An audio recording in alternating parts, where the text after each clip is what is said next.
Welcome to Tuesday Cafe. I'm Sean Canan. We're broadcasting live on October 8th from the studios of WMNF in Tampa. Today on Tuesday Cafe, we're going to talk about Hurricane Milton. We'll get the latest. Our website, WMNF.org, has all the information about the hurricane, and if you're in the process of evacuating, remember, you can take WMNF with you. You can listen in at WMNF.org or on the WMNF app. Later in today's show, we're going to hear from local leaders with the latest emergency information. But right now, we want to welcome back to Tuesday Cafe Megan Borowski, a meteorologist with the Florida Public Radio Emergency Network. Welcome, Megan. Good morning, Sean. Thanks so much for joining us, and we appreciate all of the coverage that you've given us so far for the hurricane and for Debbie and Helene over the last couple of months, and we'll be hearing a lot from you in the next few days as well, so thanks in advance. Absolutely. What can you tell us? What do we know about the strength and size of the hurricane? Well, this is going to be potentially a once-in-a-lifetime storm for us here in the Tampa Bay area. Messaging from the National Hurricane Center from the NWS in Tampa Bay says that this could be the most devastating storm for Tampa in the last 100 years. So very strong language coming from them. And that's because Milton this morning is a very strong Category 4 hurricane. It explosively intensified yesterday. It dropped pressure immensely. And the winds were very strong. It was a very strong Category 5 hurricane yesterday. It's weakened slightly, but it might actually intensify a little more again. So we're going to see little fluctuations in intensity, but overall this storm is going to be a formidable beast, so to speak, when it comes ashore. We're looking at landfall possible late tomorrow or early Thursday morning, but with rain and supercells potentially arriving, really as early as overnight tonight into early tomorrow morning. So we've got multiple threats: storm surge 10 to 15 feet in the Tampa Bay area. Heavy rainfall. We could get over a foot of rain in some spots. We've got that tornado threat, and of course the major hurricane winds that will be threatening the Tampa area really tomorrow night into Thursday morning.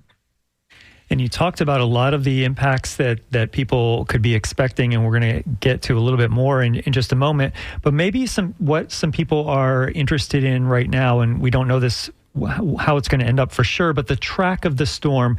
Can you let us know about where the potential tracks could be and how the different impacts might change depending on where landfall occurs?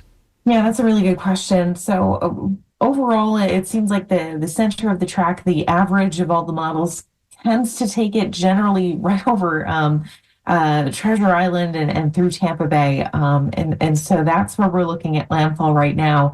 But if the storm does track a little bit farther to the north, we could get even worse surge for areas north of Tampa. If the storm tracks a little bit more to the south, maybe surge won't be as bad because we'll have offshore winds for Tampa and for Newport Richey and those areas. But overall, it looks like the NHC and models are really honing in on Tampa Bay itself. So I would say heed that 10 to 15 foot storm surge we've seen this season, that pretty much the NHC forecasts have been spot on, especially with Helene, with surge in the Big Bend. And so, I would say prepare for that 10 to 15 foot storm surge, which is, in the language of the NHC, unsurvivable. So that is the general forecast for Tampa Bay. I know evacuation orders are in effect. I was stuck in traffic on 75 yesterday for that.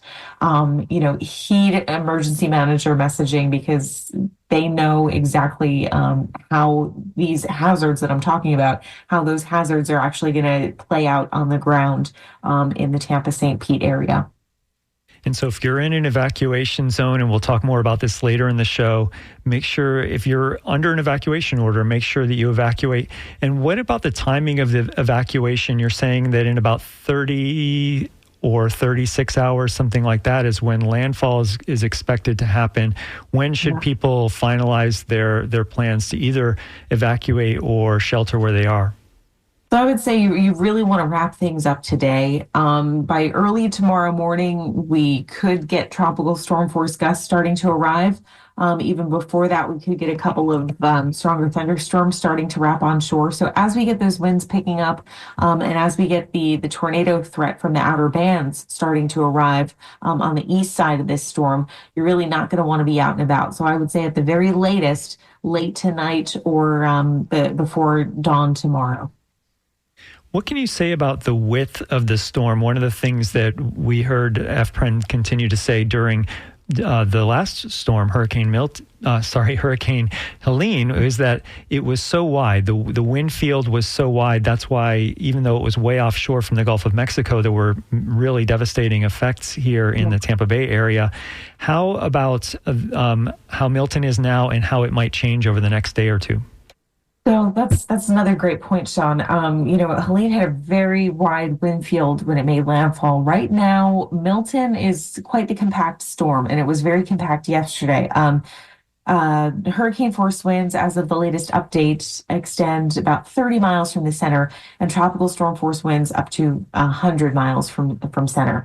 We expect this wind field to drastically increase as we get closer to landfall. So I would expect at least the tropical storm force winds to double or triple in distance from center. And that is going to be one of the things that makes this storm a threat for pretty much all of the Florida Peninsula, is that we're going to get the wind field really start to expand, closer to the time of landfall. So that's something that we'll be watching the evolution of throughout the day today. But as of right now, it's compact, but you're going to notice that changing as we get to the overnight hours into Wednesday and then into Thursday. So it's not just a coastal storm. One of the things that we know about Hurricane Milton is that it's anticipated that once it comes ashore near Tampa Bay, that it will actually cross the entire state, go through the center of the state, and come out on the Atlantic side. So people in the center of Florida, whether that's Orlando or Lakeland or any of the non-coastal areas, not just with the wind field, but also just the path of this hurricane, have to be prepared for hurricane conditions. Absolutely. So we are expecting the intensity to stay as a hurricane through as it tracks directly, almost paralleling I-4. And so expect those hurricane force gusts at the very least. So communities like, Lithia, Valrico, as we go to Plant City, farther east to Lakeland and the Orlando metro area, you're not going to have to contend with the worst of the winds. That's going to be right as the storm comes on shore, but most certainly you will likely have to contend with very strong tropical storm force wind gusts or hurricane force winds, in addition to heavier rain rates, upwards of 6 to 12 inches are possible in some spots across central Florida. And we are going to have a mounting tornado risk as we get into the night, really tonight into the first half of the day tomorrow. So tornado risk first, then those winds, tropical storm and hurricane force winds, plus the flooding rain rates is what interior locations can anticipate over the next several days.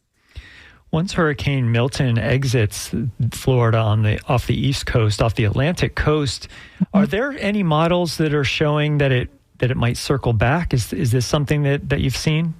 No, steering in the atmosphere should take this and accelerate it away from the coastline. Thank heaven.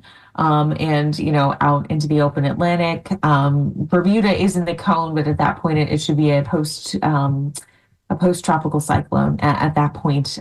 So it's far eastward track away from the state, hopefully giving us a little bit of breather time to just process everything that's happened over the past 2 weeks between Helene with all that damage and all the debris still out there, and now with Milton barreling toward Tampa.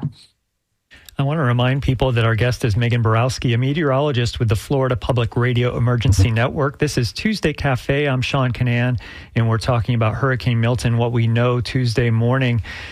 When you go to hurricane.gov, the National Hurricane Center's website, you see Hurricane Milton there off of Mexico, but then there's also this yellow X in the Bahamas, and they say that there's a less than 40% chance of that forming.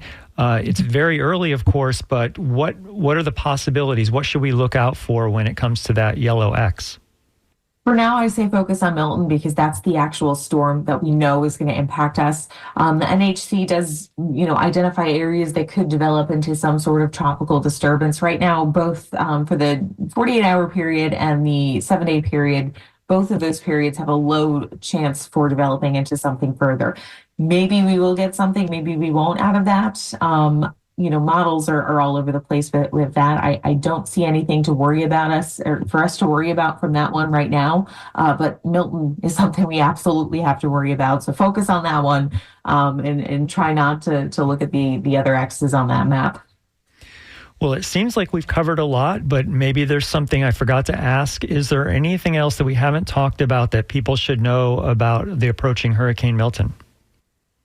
No, Sean, I think we covered all of the hazards. I can't stress enough, just with the amount of development, the population that we have in the Tampa-St. Pete area. If this forecast track does verify and the center of the storm does come on shore in the Tampa metro, we are going to have catastrophic storm surge inundation and major hurricane force winds arriving. If you are in an evacuation zone, Pinellas, Pasco, Hillsborough County, I know all of those evacuations are already underway. I know traffic is not fun to contend with, but your life is the most important thing out there. If you are in an evacuation zone, you're told to evacuate. Please do everything you can to get out. There are resources if you need assistance. The city of Tampa has resources. Hillsborough County has resources. Pinellas as well. The state is offering assistance with Uber Drive, Uber drivers and all of that. So please, really take these evacuation notices seriously. Get out. Your life is the most important thing. And, we want to get through this storm. We know we're going to have physical damage. We don't want to have a mounting loss of life. So please listen to those evacuation orders. Well, I want to thank you very much for joining us today on Tuesday Cafe, Megan, and for all of FPREN's emergency coverage. Absolutely, Sean, anytime. All right, thanks so much. Megan Borowski is a meteorologist with the Florida Public Radio Emergency Network. This is Tuesday Cafe. I'm Sean Canan. We're broadcasting live on October 8th, Tuesday morning from the studios of WMNF in Tampa, and we hope you're safe where you are. We're going to go to hear the governor's press conference from about an hour or two ago. We're going to hear some of that right now.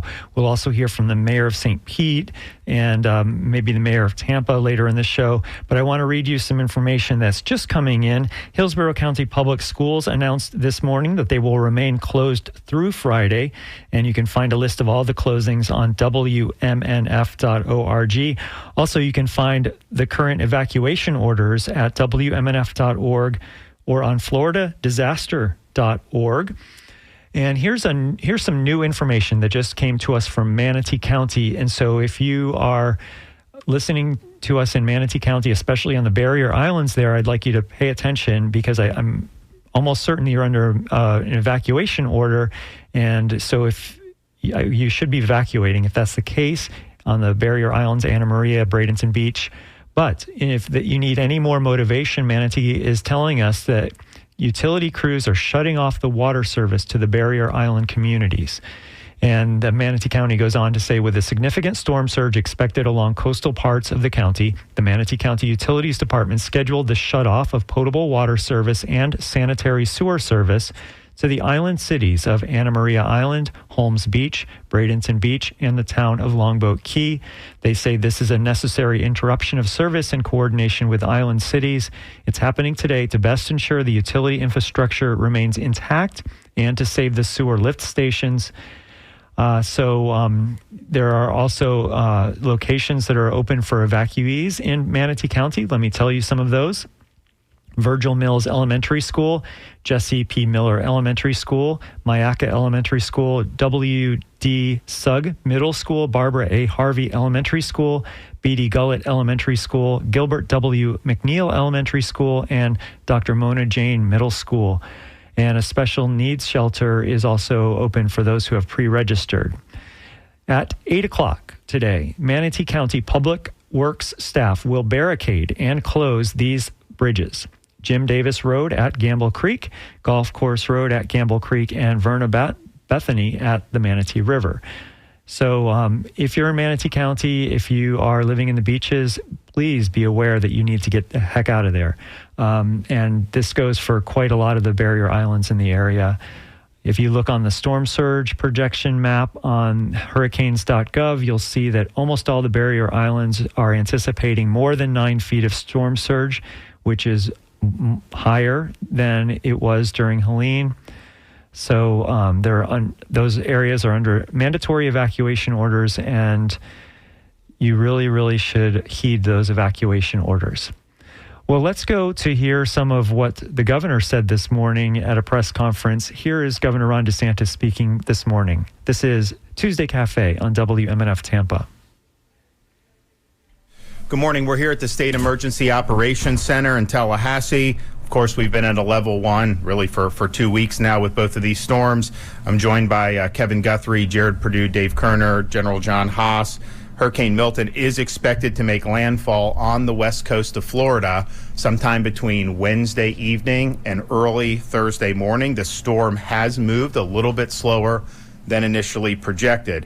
But remember, do not get wedded to the cone. Do not get wedded to where the projected landfall is. I think the 5 a.m. advisory from the National Hurricane Center had it somewhere in the Bradenton Beach area in Manatee County.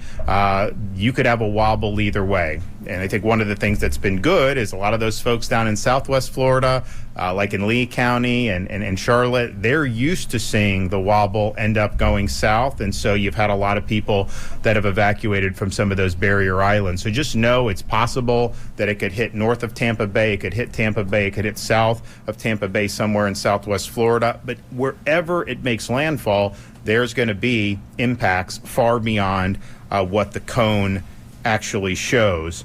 Now, we have made, as I mentioned yesterday, pre-landfall declaration requests from FEMA. Federal government has approved a portion of our request.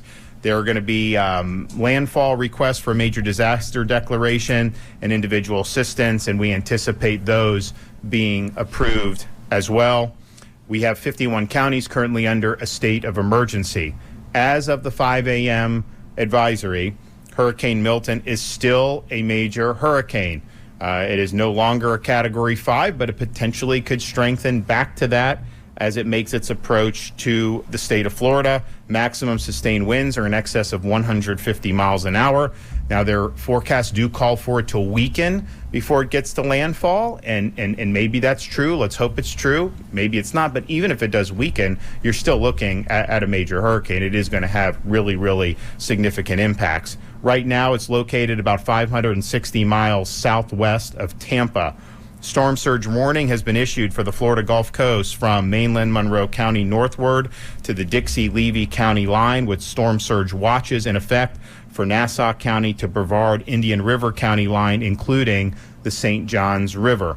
10 to 15 feet peak storm surge is forecast for the Pasco-Pinellas County line, all the way down into the area where you have Manatee and Sarasota. 5 to 10 peak storm surge is forecast from Yankeetown southward, and then from Englewood southward to Bonita Beach, including Charlotte Harbor. So that almost entire west coast of the Florida Peninsula has the potential to have really, really significant storm surge. And when you're talking about 10 to 15 feet, that's obviously major, but we saw what even 4 feet did with Hurricane Helene in some of these communities. And so this is something that's really, really significant.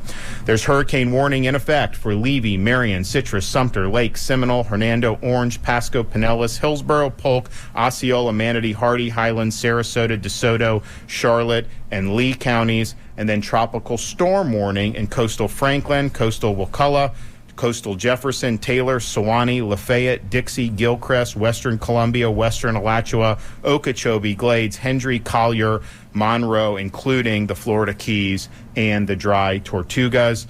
We have a hurricane watch for Nassau, Duval, Clay, St. John's, Putnam, Flagler, Volusia, Brevard, Indian River, Okeechobee, Glades, Hendry, Collier, Dry Tortugas, and then a tropical storm watch Inland, Jefferson, Madison, Hamilton, Eastern Columbia, Baker, Union, Bradford, Eastern Alachua, St. Lucie, Martin, Palm Beach, Broward, and Miami-Dade. So basically, the entire peninsula portion of Florida is under some type of either a watch or a warning. The Florida Division of Emergency Management is actively addressing storm-related resource requests. We are currently fulfilling close to 1,000 missions to support our local communities. That includes everything from tiger dams and generators to staff support, as well as food and water and tarps. We've also deployed more than 11,000 feet of flood protection systems, and we're prioritizing critical infrastructure like hospitals, wastewater treatment facilities, and electrical infrastructure. We've also done things like generators to support special needs sheltering operations. Of course, Starlink Internet. All counties have access to Starlink Internet devices and can use those as they see fit.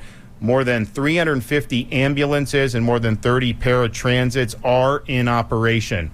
We also have another 144 in staging that can be used if the need arises. The state of Florida is amassing fuel reserves ahead of Milton and staging it to be utilized as needed. We have been dispatching fuel over the past 24 hours as gas stations have run out. So we currently have 268,000 gallons of diesel, 110,000 gallons of gasoline. Those numbers are less than what they were 24 hours ago because we've put a lot in. But we have an additional 1.2 million gallons of both diesel and gasoline that is currently en route to the state of Florida. Now, there is no fuel shortage. Fuel continues to arrive in the state of Florida by port and what we're doing to bring it in on the ground. But lines at gas stations have been long. Gas stations are running out quicker than they otherwise would. And so that is causing the state of Florida to help assist with the mission to be able to get fuel to the gas stations so that Floridians have access. So last night, 27 fuel trucks were escorted by the Florida Highway Patrol to deliver fuel to stations in the anticipated impact area. We're also working with fuel companies such as Racetrack, Wawa, Shell, and Walmart to ensure fuel trucks are working 24/7 to keep fuel delivered as it comes into our ports. Now, Port of Tampa, for example, our Gulf Coast ports are not going to be receiving ships at this point per the Coast Guard. They do have a lot of fuel that's on hand, and the dockside operations will be continuing. We are assuming, doesn't mean it's going to happen, but we are assuming that there's going to be significant damage to the Port of Tampa, so we're operating as if there's going to be a significant interruption in their ability to receive fuel, and Kevin and his team are actively working to get around that so that we have the ability to continue bringing fuel into the state subsequent to the impacts from the storm. You know, as we've been noting, we have taken on this debris mission to supplement the local governments in areas like Pinellas and Manatee, which saw a lot of debris left over for Hurricane Helene. Local officials, private contractors, continue the debris removal mission. Our folks are going to continue to work 24/7. Our executive order requires the landfills to be open 24/7. And in fact, we've had to even pry a couple of them open to make sure that not just the state trucks and the private vendors, but also private citizens are able to drop off debris. We want to get as much of the debris picked up as is possible. And as I noted, when we saw that there was a storm forming, we understood that there was a lot of debris on the ground. Some of the contractors work at different paces. This was not something that they were necessarily doing very quickly. So we took all state assets that were available throughout the state, took them off their normal missions, and surged them into these affected areas. We've now deployed over 300 dump trucks, and they are continuing to work 24/7. So we have had, just with Florida Department of Transportation, in the last 48 hours, they've removed 1,200 truckloads of debris from those hard-hit areas. That's almost 22,000 cubic yards. That is the equivalent, moving in 48 hours with our state asset, than what any single private contractor has been able to do in the entire time since Hurricane Helene. So we appreciate what they're doing. They've been working around the clock. and we want to continue that all day today. It's going to continue and into tomorrow until it's no longer safe to do so. The Florida National Guard, Florida State Guard, additional FDOT personnel, and Florida Highway Patrol are all involved not only in the debris removal, but in the larger hurricane preparation and response. We will have, before landfall, 8,000 National Guard for the state of Florida that will be activated. We have already on hand 34 different search and rescue aircraft. We've never had this many resources prior to a storm. We have had what's called EMAC requests that get sent out to other states, and we've had a tremendous response from other states. Just like we responded to North Carolina when they needed, states have come to Florida's aid. And so I just want to thank the states that have stepped up and helped us, whether it's a Chinook helicopter, whether it's some search and rescue personnel, you name it. We've had a number of states that have stepped up to help us. Linemen and power restoration resources are being marshaled in advance of the storm, as is our standard practice. We now have in excess of 37,000 linemen that are either in or en route to the state of Florida. As most people know, Hurricane Helene left a lot of damage in some of our neighboring states, and there have been a lot of linemen surged into those states still working on major power restoration. So some of these linemen are coming into Florida from as far away as California. So I know people like to see the site of the linemen staging coming on I-10 to get into the state of Florida, and you should be thankful for that. But just know some of them have traveled a long way to be able to be here and to be able to help get the power back on. We are hoping that number ends up in excess of 40,000. So that'd be significantly more than what we had staged for Helene, which was a very rapid restoration. Of course, this storm could present much different challenges. I would like to say that the electrical co-ops, they have staged 4,200 linemen, and their goal is to have 7,500 just themselves between these co-ops by landfall. And to put that in perspective, I think 5 years ago, I don't think the co-ops had anybody that would come in for mutual aid. So they've really stepped up and done a good job. And obviously, FP&L's got a lot of people. Duke, I know TCO has some. I think they're probably going to do some more as well. But everybody is coming together to do what they can to be ready for this potentially very complicated power restoration mission subsequent to the landing of Hurricane Milton. The state of Florida has also assisted in the evacuation of 202 healthcare facilities that are in the potential path of the storm. And I want to thank everybody that's been involved in that very difficult set of circumstances when you're talking about evacuating people out of healthcare facilities. So as we prepare for Hurricane Milton, we are also mindful that we have a lot of Floridians that are still reeling from Hurricane Helene. That's why we launched the Florida Disaster Fund, so that Floridians and others could make donations so that that money can go to help with relief efforts for Helene. This is a private fund. The donations are tax deductible. We are opening it also for Hurricane Milton. After Hurricane Ian, for example, the Florida Disaster Fund raised and distributed over $63 million to help Floridians. This thing helped rebuild homes. It helped providing food and supplies. It helped to aid small businesses. It helped to supplement incomes for teachers and first responders who were having to go perform their duties while they were still suffering from the impacts of the storm. And I've directed Volunteer Florida to keep the fund activated. We want to continue to do what we can. So far, almost $4 million has been raised for the victims of Hurricane Helene. Thanks for everybody who's done it. We've had tremendous donations from Lennar, Wells Fargo, Walmart, and Publix, but we're accepting donations in any amount that you can do. So please, if you want to do that, you can go to floridadisasterfund.org, floridadisasterfund.org. You can also text disaster to 20222 if you want to donate via text message. So we are closing in on less than 48 hours away from the projected landfall of major Hurricane Milton. Now's the time to execute your plan. You do have time to get to a shelter. You have time to evacuate further than that if that's what you want, but that time is running out. As we get into Wednesday, There's no guarantee what the weather's going to be like starting Wednesday morning. You may have a window where it may be safe, but you may not. So use today as your day to finalize and execute the plan that is going to protect you and your family. Know your evacuation zone. I think, unfortunately, a lot of people are now quite familiar with their evacuation zone, given what we've gone through in recent weeks. But if you have questions about that, you can visit floridadisaster.org/know to determine if you live in an evacuation zone. And again, a lot of the places on the west coast of Florida that did receive significant storm surge for Hurricane Helene is projected to have even more storm surge from Hurricane Milton.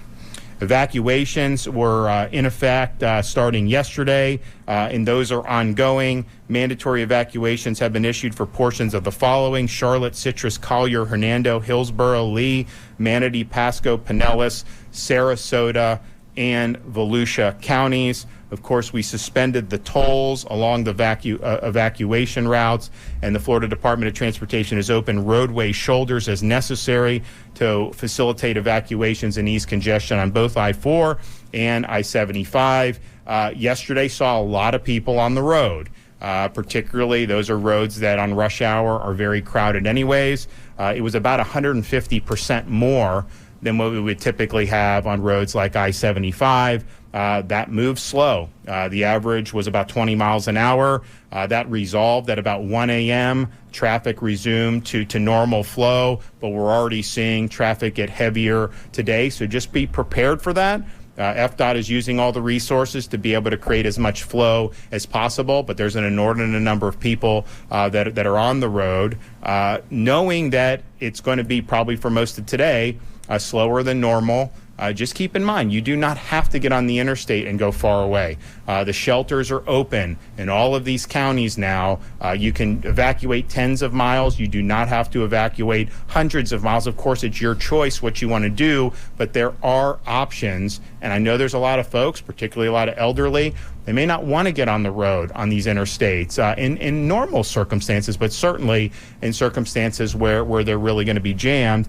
You do have options, and that is not something, when you hear evacuate, don't think you've got to get on the interstate and outrun the storm. You can find safe places on higher ground, hunker down, and then be able to go back to your home when the storm passes. We also have emergency accommodation modules that are activated through Visit Florida, both Expedia and Priceline. If you want to access these modules, you can go to visitflorida.com/Priceline. and then Expedia.com/Florida. We've also worked with the Florida Restaurant and Lodging Association, and they are working with members to continue to offer reduced prices for hotel rooms on a distress rate for Floridians who are fleeing the storm, as well as waiving or reducing applicable pet fees. We have properties, the Rosen properties, Red Roof Inns, A-Lofts, La Quintas, Motel 6, Best Western, Holiday Inns. They're all on board to be able to do this and help Floridians when they're in need. So we appreciate you doing that. And again, having a storm that, it's projected to make landfall about 125 mile an hour winds, and look, maybe it's stronger than that. But the reality is, if it's in that Cat 3, Cat 4 range, if you are on higher ground, and particularly if you're inland, most of these structures in Florida are going to be able to handle it. You may lose power. There may be other issues. But as long as you're getting away from the storm surge, that's really the most important thing that you need to do. Florida's also partnered with Uber for Hurricane Milton evacuation, so you can get free rides to and from shelters in counties with active evacuation orders. They did this with Hurricane Helene. They're now doing it with Hurricane Milton. And so if you want a free ride to a shelter, you use the promo code Milton Relief, one word, Milton Relief. So thanks for Uber for stepping up and helping Floridians when they're in need. The following counties will close schools beginning Tuesday, October 8th. Brevard, Charlotte, Citrus, Collier, DeSoto, Glades, Hardy, Hendry, Hernando, Highlands, Hillsborough, Indian River, Lake, Lee, Levy, Manatee, Okeechobee, Osceola, Pasco, Pinellas, Polk, Sarasota, Seminole, St. Lucie, Sumter, and Volusia. I think some of them actually were closed yesterday too, but as of now, all of those counties have schools closed. there are 36 county-run shelters that are open and operating in counties that are in the path of the storm. Most of these big counties are going to have multiple locations where you can go to shelter. All counties have at least one pet-friendly shelter and at least one special needs shelters. We have not seen a major, even though we've seen a lot of evacuations, we have not seen a lot of folks going into the shelter yet. I think the total population is, what, a few thousand, Kevin, as of right now? So, and honestly, that's not unexpected, because if you're going to go to a shelter, you know, why would you go 2 days before the storm? So I think people will likely be gravitating more to the shelters today and maybe even through tomorrow morning. So we do anticipate that those numbers will climb. In anticipation of that, we also have additional state-supported shelters that we are going to operate in partnership with the private sector to support and augment what those local counties are already doing in terms of their shelters. So if we do get to a point where Pinellas County, Hillsborough County, prime shelters are full, you're going to have other options to be able to go to, and those are not simply limited to those counties. You will have shelters in other counties that are a little bit further away from the storm surge. And finally, the state has identified 14 potential sites for state-operated shelters, and we are going to announce 4 of those sites. These are big, like Category 5 proof warehouse type things that can have thousands of people. I mean, they can do, how many thousands you think on some of those? One of our sites, we estimate about 10,000. Yeah, so I mean, we have one of the sites can do 10,000. Others will do multiple thousands. But these are designed to be a shelter of last resort. And so they are going to be adjacent to some of the evacuation routes. We're going to have some in Polk County, close to I-4, and then we're going to have some in Hillsborough and Pasco County, not too far from I-75 north. And so those will be announced. We're going to start with 4. If there is a demand to do more, we will do more, but it could be a situation where if you're trying, tonight, you're on the road, traffic's bad, you say, hey, there's a shelter here in Lakeland I can go to and be able to ride out the storm and then go back. That is an absolutely safe option to do, and we encourage, if that is necessary, for folks to be able to do it. Now, you can find your county's emergency management page, which will have this type of information and others at for sheltering, floridadisaster.org/shelters, to have the list of shelter locations, and then for general, including sheltering, as well as other orders, floridadisaster.org/counties. So please keep an eye on alerts and advice from your local officials as the storm approaches. This has been a very difficult time for a lot of people in the state of Florida. To have a major hurricane come, not even 2 weeks ago, that we got hit with Hurricane Helene, is a very difficult thing to go through. We did have people lose homes. We had people lose very valued possessions. And unfortunately, we did experience loss of life. And so you never want to have to go through that again, but you certainly don't want to have to go through it on the heels of less than 2 weeks after getting hit by a Category 4 to potentially have another major hurricane that's going to impact some of the very same areas that saw significant storm surge. But here we are. I can tell you the folks back here at the state EOC, I mean, this has been going on now for a little bit more than 2 weeks in terms of our first state of emergency with Helene, working on the prep, working on the response, and now we're responding to Helene and preparing for Milton and going to have a really robust response for Milton. People have been working around the clock in the local communities. Our first responders, our law enforcement, they're staged, they're ready to go. Our National Guard, our State Guard, all these people, and some of the search and rescue who helped immediately after Helene, and then when that mission was no longer necessary, they went to do missions in North Carolina. Now they're back ready for a third round of potential search and rescue. So there's a lot of folks that have been working very hard, and I know our citizens go through. It's very frustrating to have your life interrupted and to potentially have your possessions in your home on the line. We can't control how strong or weak this storm will be when it hits the state of Florida. We can't control the path of the storm, The only thing that we can control is the decisions that are made on an individual level to be able to protect yourself or your family. We hope to have as minimal damage as possible, but looking at how big this storm is, there's going to be significant damage in different parts of Florida. And it's not just going to be with the surge. That will be probably the worst, but this storm is going to go through the peninsula as a hurricane. And you're going to have hurricane force winds on the east coast of Florida. So make the decisions now and execute your plan to be able to protect yourself and your family.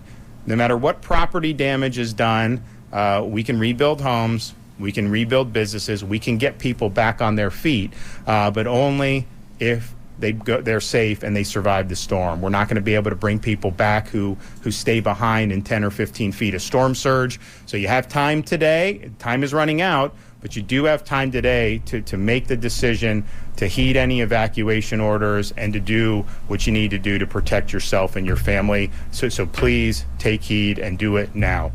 Well, that was Governor Ron DeSantis speaking this morning, a couple of hours ago at a press conference, talking about the Hurricane Milton updates, and we will bring you more updates as we go through the hour.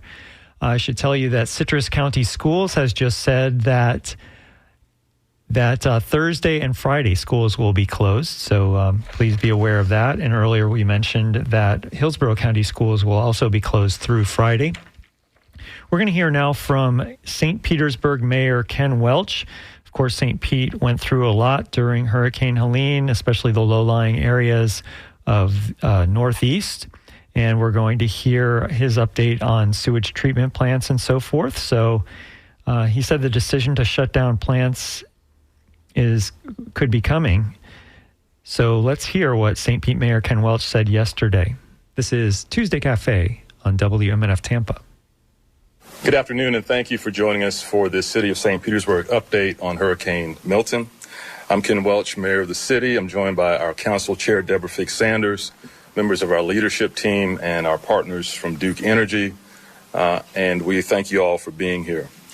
Even as we work to recover from the impacts of Hurricane Helene, our community now faces an even more daunting challenge with the approach of Hurricane Milton.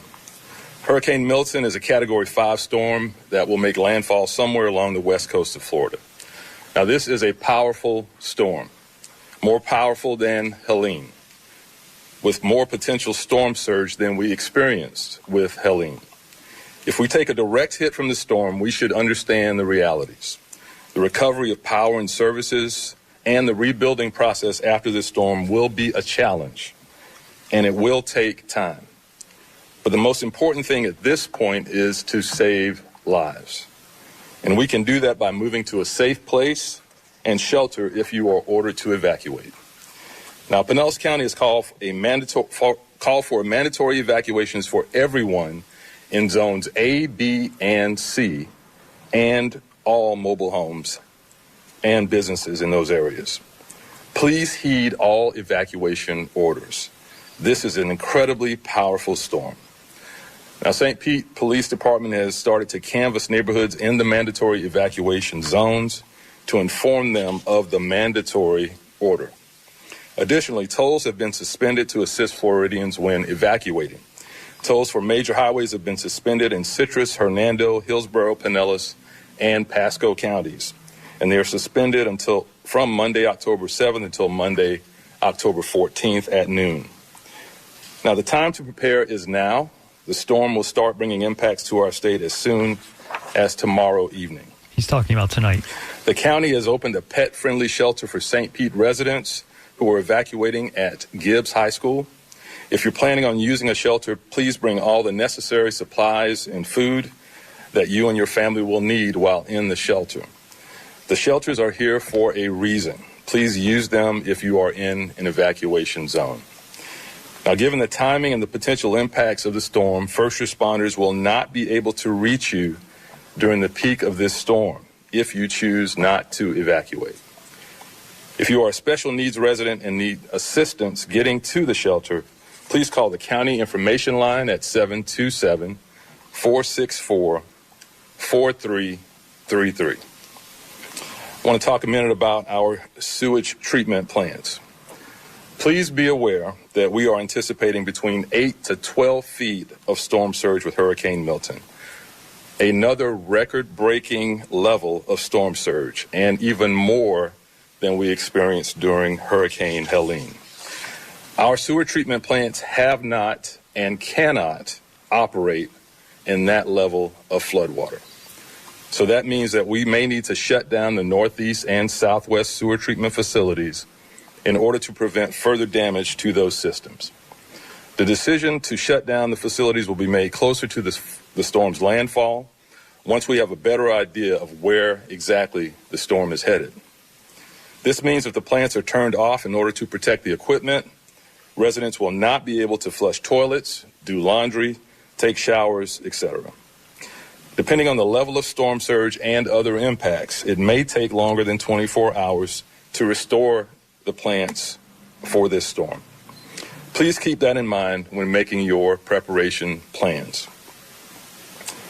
On to debris collection. To assist with Helene recovery, the city has opened a debris management site for residents and haulers to drop off storm debris. And I want to thank my team for putting this together so quickly. The address for that site is 1953 72nd Street North. As Milton continues to develop, the city is encouraging everyone to secure as much storm debris as possible. If you're going to visit the debris management site, please bring your driver's license or a water bill. And be prepared to unload the debris yourself, as staff is unable to assist with the unloading. More information regarding the debris management site is available at stpete.org/Helene. This is a very serious storm that will significantly affect our area, and the time to prepare and evacuate is now. You do not have much time left. I know we're tired. I know we're still rebuilding from Helene, but please take all necessary precautions to protect yourself and your loved ones and the things that are most important. We will rebuild. Well, that is Ken Welch. He's the mayor of St. Petersburg, and he was talking yesterday afternoon about preparing people for the storm that's coming and also encouraging people to evacuate if they're under a mandatory evacuation order, and reminding them that they may have experienced a lot of storm surge, a lot of flooding during Helene, but Hurricane Milton is anticipating to bring a lot more than Helene did in some of the same areas. And part of the reason for that is, first of all, it's going to be closer to a direct hit as opposed to a side swipe that Helene was. And also because it's going to be pushing water into Tampa Bay. And so that's going to flood out parts of coastal St. Petersburg and, of course, South Hillsborough County, South Tampa, Ybor City, Channelside District. There's going to be a lot of flooding in Tampa and in St. Petersburg, and not to mention the Barrier Islands, all the way from way down in Fort Myers to at least up to the Pasco County line with Pinellas County. This is Tuesday Cafe. I'm Sean Canan, and I'm glad that our meteorologist, Megan Borowski from Florida Public Radio Emergency Network, joined us earlier to lay out a lot of what was happening. And you can go back and listen to that on WMNF.org beginning in about 11:30 if you missed any of that. And I should say that next we're going to hear from Tampa's mayor. Tampa Mayor Jane Castor and FEMA Administrator Deanne Criswell spoke yesterday about the importance of heeding all the emergency information. So let's go to them. This is Tuesday Cafe on WMNF Tampa. We need to take Milton seriously. The trajectory is still directly towards Tampa Bay, maybe a bit to the south, but you know how those predictions are. They are predictions.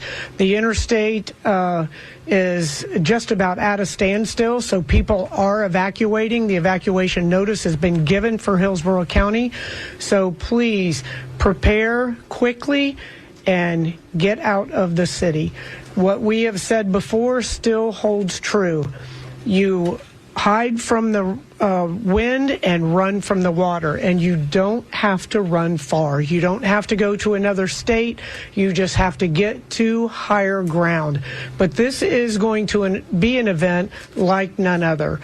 Helene was mostly a water event for us. This is going to be wind, water, storm surge, rain, you name it. It's going to bring everything towards our community. We're doing all that we can. As you all know, we work very well together here in Hillsborough County. We're doing everything that we can to keep you safe, but there is a level of responsibility. With this hurricane, we can avoid any loss of life if people listen and you evacuate, especially from that predicted storm surge. We are doing all that we can to get this household debris up off the streets. Unfortunately, we've run out of time and we won't be able to get the yard waste up. So do what you can to bring that into the garage, secure it in some way, whatever fashion you can. We've got the sandbag areas open for everyone as well. The storm shelters, my good friend Commissioner Cohen is here. He's going to talk about a lot of the things that the county is doing. But again, federal, state, local, we are all working together to make sure that you are safe. But heed those warnings and listen. Get out as quickly as you can. Do not wait. Now, there's a lot of misinformation going around, and Archie will talk about this from TECO. Information saying that TECO is going to shut off the electricity, city shutting off the water. None of that is happening. So pay attention to the reliable sources of information. City of Tampa, we couldn't have made it any easier. Text Tampa Ready to 888-777 for real-time information, and Tampa Lista to 888-777 for those alerts in Spanish. Again, we're here for you. Do your part and we'll all be safe. Now, it is an honor for us to have the administrator of FEMA here. She has ridden around with us and looked at some of the harder hit areas in the city of Tampa and has brought the resources to our community. FEMA has been on the ground when we need them, and we couldn't ask for a better administrator. So I will bring Administrator Criswell up here to give some briefings. Thank you. Mayor, thank you very much. I just want to reiterate to start out that Hurricane Milton is a Category 5 storm. It is a serious storm. It is going to bring life-threatening storm surge to many communities. And while you look at the cone of the storm, I want you to remember that the cone is just one part of the risk that we see. The cone is telling you where the strongest winds are going to be. I need you to also look at where the storm surge is expected to be, up to, I believe, 12 feet right now, Mayor. Listen to what the mayor said. It was really encouraging to see people already starting to evacuate. We do not have to have any loss of life as a result of this storm, because all you need to do is go to higher ground, into a safer location, until the storm passes. Then once we find out what the status is of your home and the neighborhoods, we can work on what that longer term need might be. I just want to say that we already have over 500 FEMA personnel and other federal partners on the ground that have been supporting the response to Hurricane Helene across Florida, and we have several hundred more that have been supporting the previous hurricanes. I think this is the 4th or 5th hurricane in the last 3 years to take a direct hit on the western coast of Florida. So we have a lot of personnel that we are redirecting to be able to support initial response needs for this event, for Hurricane Milton. We're moving additional resources into the area, though, as well. We're bringing in search and rescue assets from the Coast Guard and the Air Force. We're bringing in our own urban search and rescue teams, Department of Interior. They'll all be available to support people as this storm continues to pass. My goal would be, though, that you all evacuate, and I don't have to use those resources, but we will have them here so we can help support this. We're also bringing in our National Incident Management Team that's based right here in Tampa to support the mayor and her team as the storm passes, to keep that line of communication open, and so we can move those resources into places that will be the most needed. We're also bringing in additional Health and Human Services assets to help with any hospital-related needs, Army Corps of Engineers to support any generators that might be needed following the storm to get these critical facilities up and running. I'll just finish really quick because there's a lot of speakers here, and I just want to say, unfortunately, I have had to work with Governor DeSantis and Director Guthrie too many times on storm response. But I can tell you that they know what to do. They are very good at responding to this, and it gives me great confidence to know that you will be in good hands. Well, that's FEMA Administrator Deanne Criswell, and we also heard Tampa Mayor Jane Castor. They were speaking yesterday when it was still a Cat 5. Hey, there's an update. The National Hurricane Center has just updated its information. It's still 150 miles an hour, a strong Cat 4. We're talking about Hurricane Milton. And I want to thank our earlier guest, Megan Borowski with the Florida Public Radio Emergency Network. If you missed that interview, I encourage you to listen back to it on our website, WMNF.org. You can listen to it beginning in about a half an hour on that website. Take WMNF with you if you are evacuating. Listen in on WMNF.org or the WMNF app, and you read all of our stories on WMNF.org. Coming up next is Wavemakers with Janet and Tom. They're going to have an encore presentation focusing on dyslexia as we recognize people with disabilities this month. On the WMNF mission calendar at noon is Wide Awake America. This has been Tuesday Cafe. This is WMNF Tampa, St. Petersburg, Sarasota. Stay